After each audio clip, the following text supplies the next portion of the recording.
Okay, this is the last presentation for this topic of fuzzy logic and neural networks course. We are going to discuss three networks here: the learning vector quantizer, Hopfield network, and the bidirectional associative memory.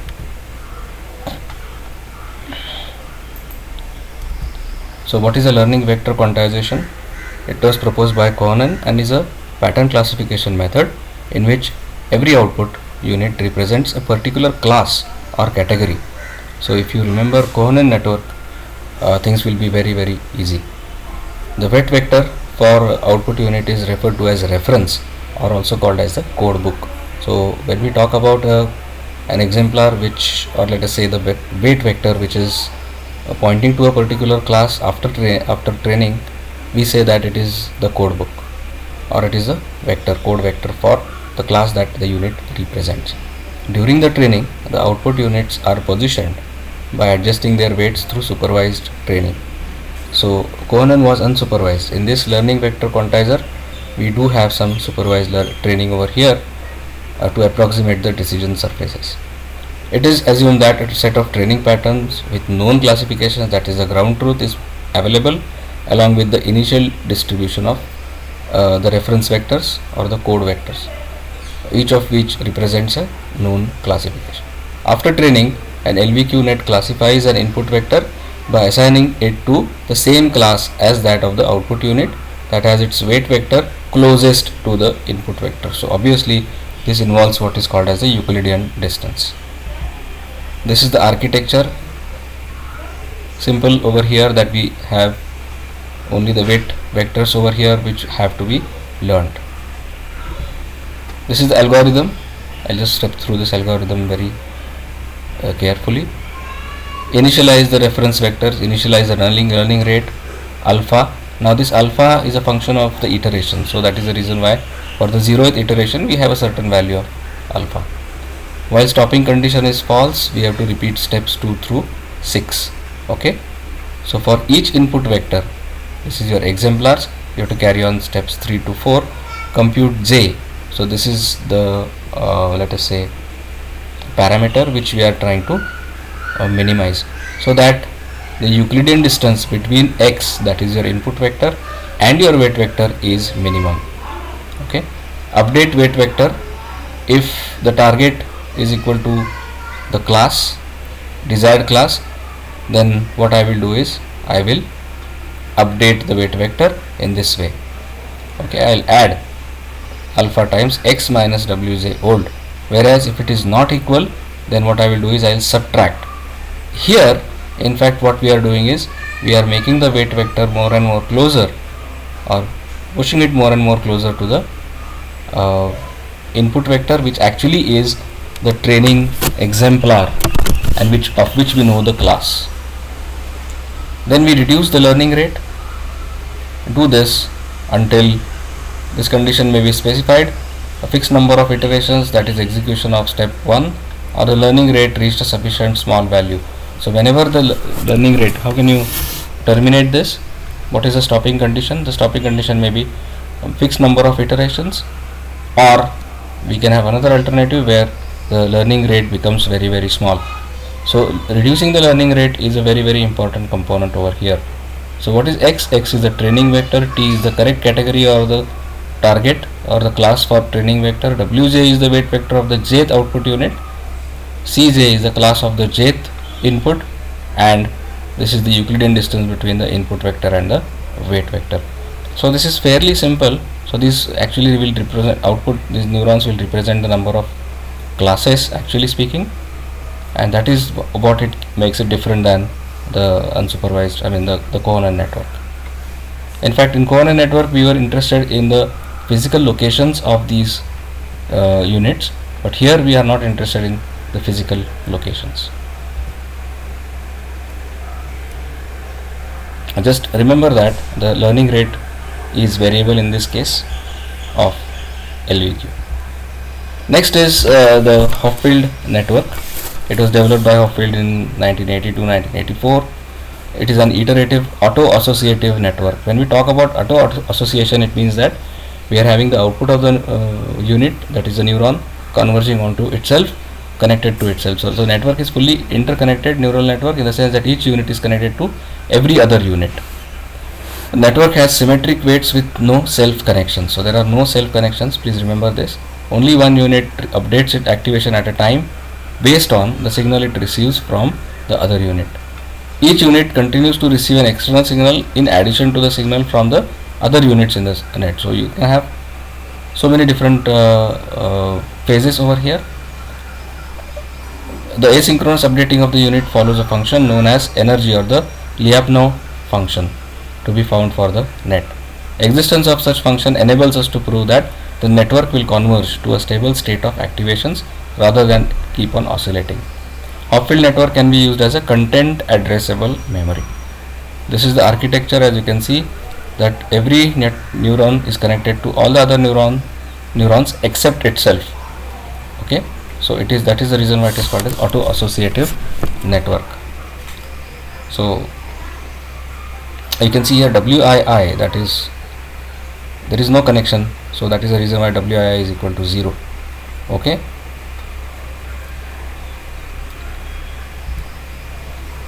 now this is the algorithm for the discrete Hopfield network, assuming that we have the bipolar inputs.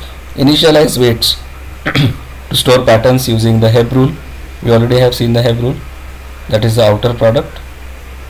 Store bipolar patterns in this S. Okay, weight, we have to initialize the weights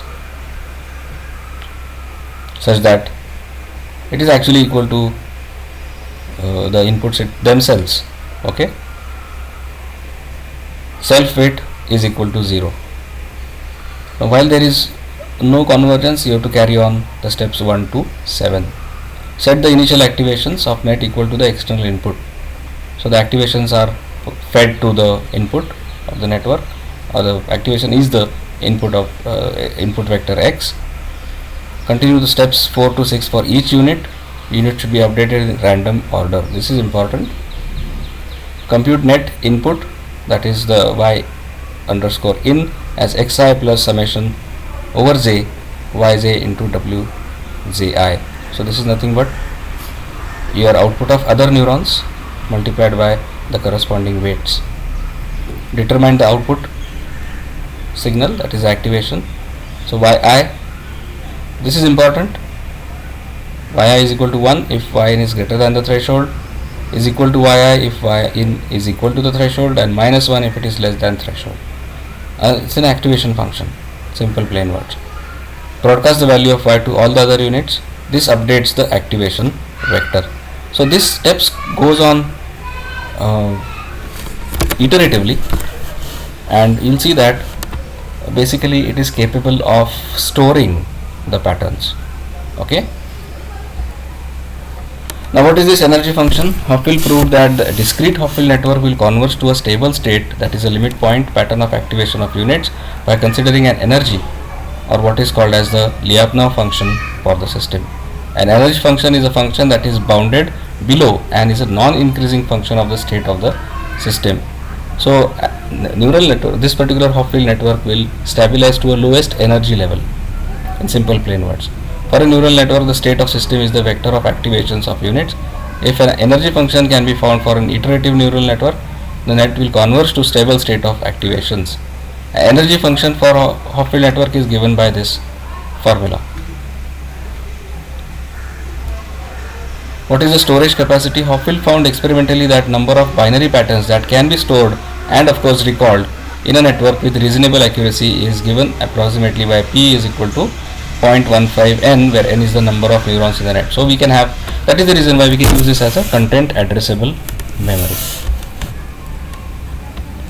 So this is another interesting network which is which has got a roots, deep roots in mathematics, specifically when we talk about the Lyapunov function or the energy of the network. Lastly, we will address the bidirectional associative memory. It was proposed by Kosko in 1988. It stores a set of patterns or associations by summing bipolar correlation matrices n by m outer product matrix for each pattern to be stored. Architecture of the network consists of two layers of neurons connected by directional weighted connection paths. The net iterates, sends signals back and forth between the two layers until all the neurons reach equilibrium. That is, each neuron's activation remains constant for several steps. BAM, as it is called as in short, can respond to input to either layer. So there is no input output as such.